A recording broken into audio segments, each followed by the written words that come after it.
نمازوں سے محبت نہیں کرتے.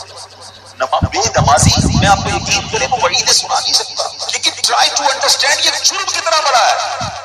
تمہیں پورے دن میں 5 بار اللہ کی بارگاہ میں سر جھکانے کا ٹائم نہیں ملتا.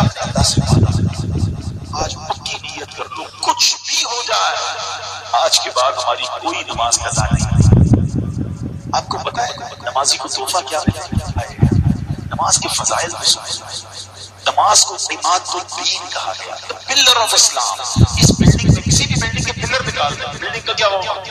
گر جائے گی. ہماری بلڈنگ میں پلر ہی نہیں ہے. اگر ایمان کا پلر ہے اسلام، نماز جو ہے. نماز میرے آقا کی آنکھوں کی ٹھنڈک ہے. نمازی کو پل صراط پر نور عطا کیا جائے گا. نمازی کی قبر روشن کر دی جائے گی. نمازی کی قبر کو تاحت نگاہ وسیع کر دیا جائے گا. اور سنو، سب سے بڑا انعام جو نمازی کو ملے گا کہ اسے بروز قیامت اللہ کا دیدار کروایا جائے گا. جس خالق نے مجھے بنایا اس کا دیدار مجھے کرایا جائے گا، پھر میں نماز کیسے چھوڑ دوں؟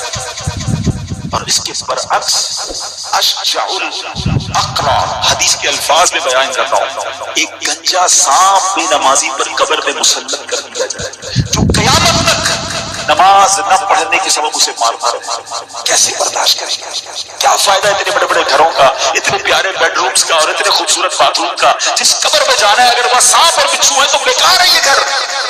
ارے دنیا میں اللہ نے اچھے گھر دیے، قبر بھی اچھی بنانے کی فکر کرو نا کہ میں مروں تو ادھر بھی چین سے رہوں. سب سے پہلا فرض نماز ہے، سب سے پہلی بڑی نیکی نماز ہے. لوگ کہتے ہیں وظائف بتاؤ، کیا خوبصورت بات میرے پیر و مرشد فرماتے ہیں. فرماتے ہیں مسلمان مرد بالغ کے لیے سب سے بڑا وظیفہ 5 وقت کی نماز.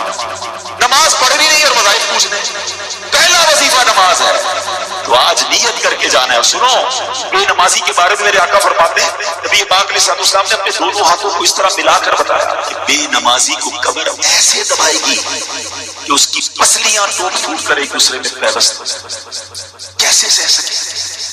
بہانے نہ کرو نماز سے، طبیعت ٹھیک نہیں ہے، فلاں کام ہے. کسی صورت میں نماز معاف نہیں ہے.